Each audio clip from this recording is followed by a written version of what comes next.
Monsieur le représentant du sénateur maire de Lyon, Madame le maire de Dieulefit, Monsieur le maire du 2e arrondissement, Madame l'adjointe au maire du 3e arrondissement, Monsieur l'adjoint maire du 6e arrondissement, Monsieur le président de la Fondation du Camp des Mille Mémoire et Éducation, Messieurs, Mesdames les consuls, Messieurs les représentants d'Ibuka, France, à Lyon, Messieurs les représentants des associations, chers amis, distingués invités, mes chers compatriotes, permettez-moi tout d'abord de vous remercier de tout cœur d'avoir répondu spontanément et si nombreux à notre invitation au lancement en France de la 20e commémoration du génocide perpétré contre les Tutsis au Rwanda. Votre présence à nos côtés en cette période où nous nous rappelons des nôtres témoigne de votre amitié et de votre solidarité. Je remercie également mes compatriotes.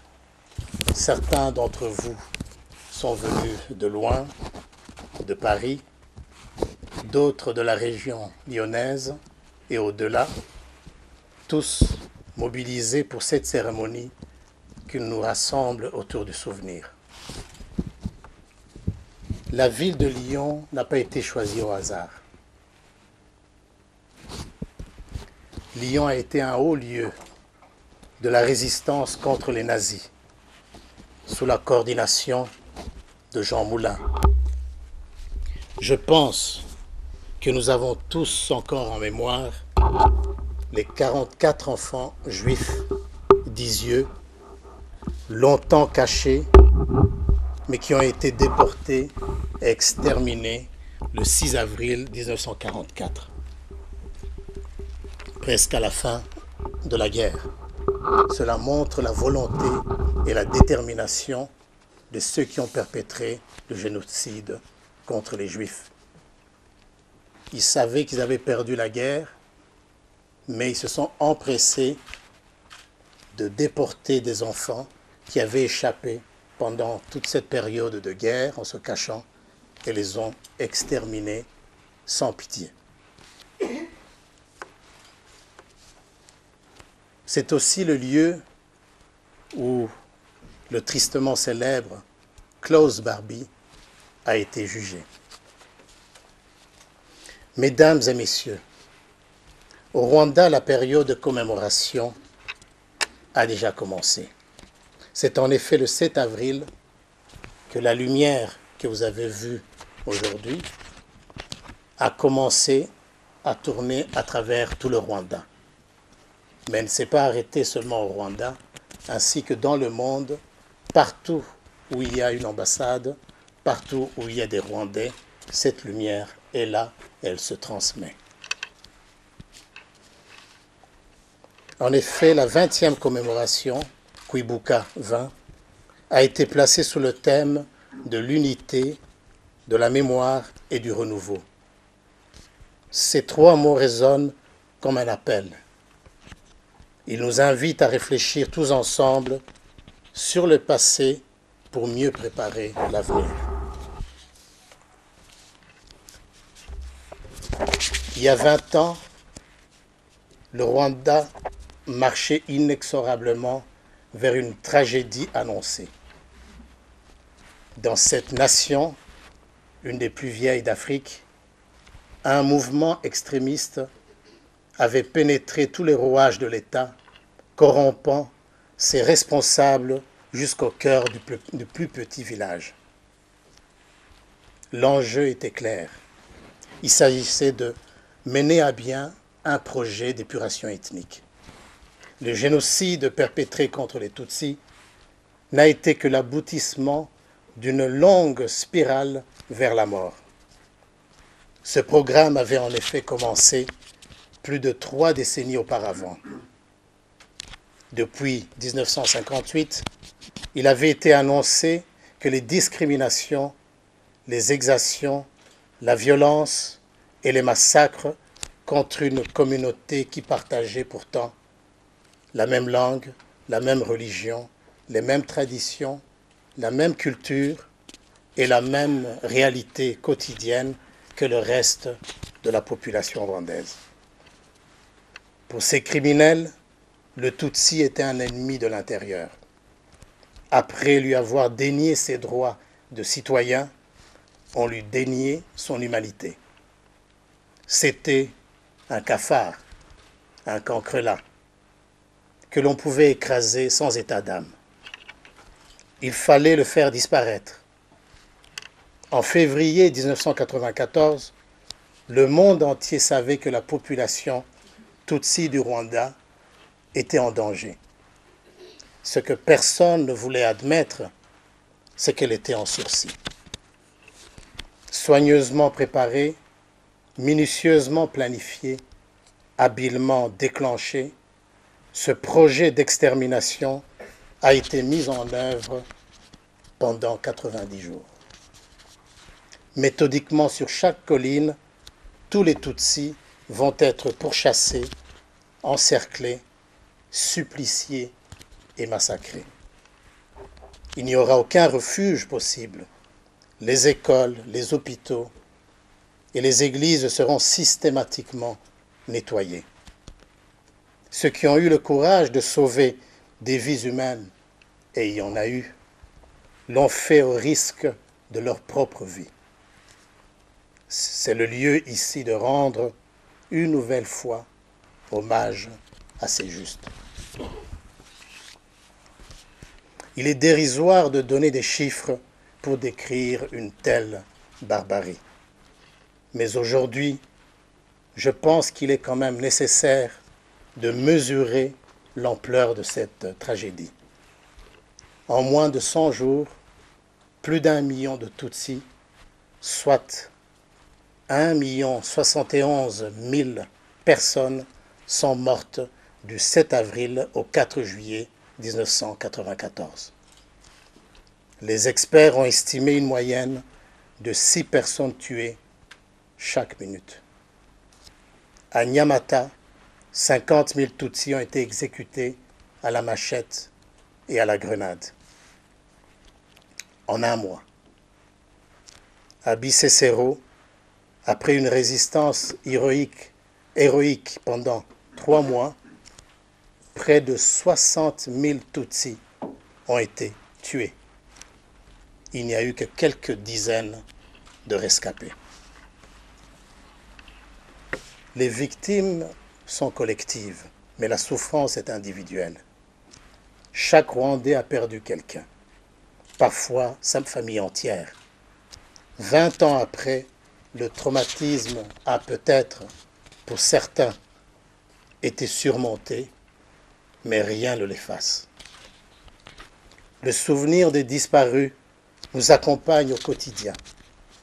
Chaque jour, en silence, nous célébrons la mémoire de ceux qui nous ont été si cruellement arrachés. C'est croire que l'homme ne tire pas de leçons de l'histoire. Le tout premier génocide de l'histoire, le génocide contre les Arméniens, a eu lieu au début du siècle dernier. Pourtant, moins de 50 ans après, le génocide contre les Juifs a eu lieu au cœur même de l'Europe. Qu'avons-nous tiré comme leçon de ces 2 génocides? Aucune.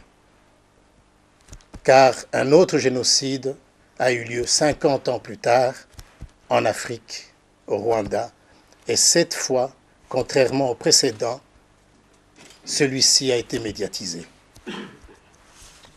Mesdames et messieurs, il faut se souvenir.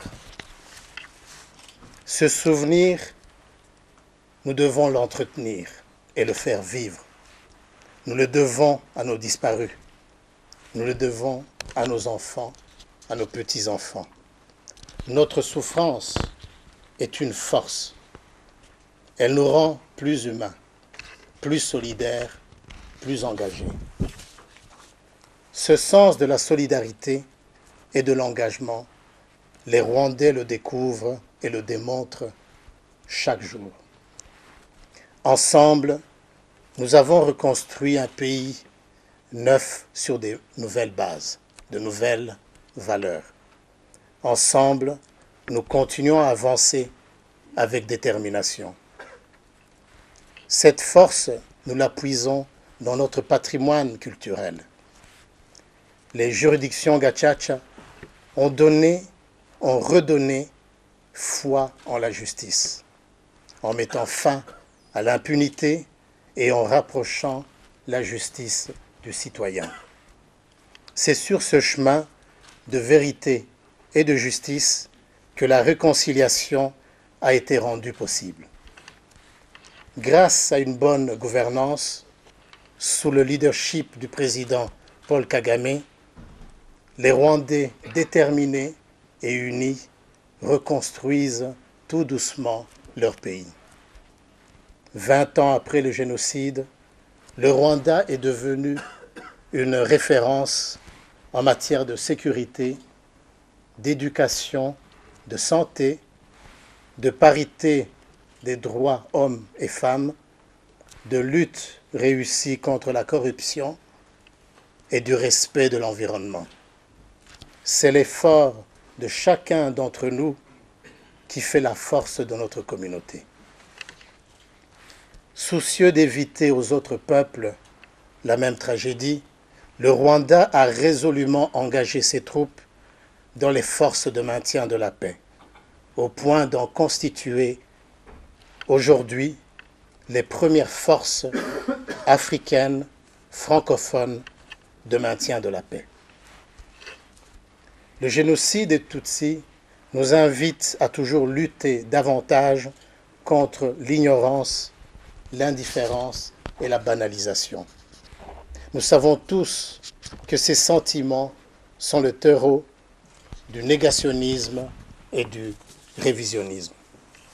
Avec patience, sachons convaincre ceux qui prêtent une oreille attentive aux mensonges, sachons éclairer ceux qui se laissent séduire par la manipulation et surtout, continuons à dénoncer avec fermeté tout ce qui offre une tribune à ces thèses inacceptables et offensantes. Ce temps de commémoration est aussi un appel pour plus de justice. Depuis quelques semaines, une étape longtemps attendue a été franchie avec le premier procès d'un suspect de génocide en France, le capitaine Simbikangwa. Nous saluons cette évolution qui va permettre à la France de rejoindre les autres pays et tribunaux internationaux qui ont jugé ou extradé vers le Rwanda des suspects de génocide.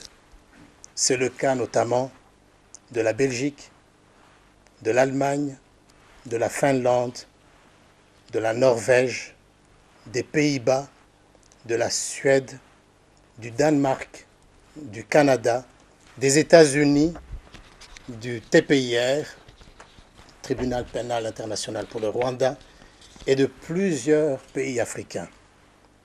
Ce procès n'est qu'un début. C'est un premier pas, certes appréciable, mais nous en attendons bien d'autres. Enfin, j'insiste sur la nécessité d'aller encore plus loin dans l'exercice de la justice. À l'exemple de nombreux pays comme les États-Unis, le Canada, la Norvège et la Suède, la France ne devrait plus hésiter à répondre favorablement aux demandes d'extradition déposées par le Rwanda. Il ne fait aucun doute que cela enverra un signal très fort à l'endroit de tous les suspects de génocide qui s'estiment en sécurité, en terre d'asile, en France. Il est regrettable que cet après-midi, la Cour de cassation ait rendu une décision, malheureusement, qui rejette tout espoir vers une extradition de ces suspects de génocide vers le Rwanda. Pour conclure, je voudrais vous remercier une nouvelle fois pour votre présence. Tout au long de cette 20e commémoration, il y aura des activités et des événements organisés par l'ambassade, par Ibuka, France, ou par d'autres associations amies ou sensibles à la question du génocide et qui vont nous permettre de nous retrouver autour du souvenir. Ces activités ont toutes pour objectif de garder la mémoire en alerte afin de contrer toutes ces formes de négationnisme, de révisionnisme ou de banalisation du génocide. Selon la justice, seule la justice et la mémoire peuvent préserver d'un autre génocide. Je vous remercie.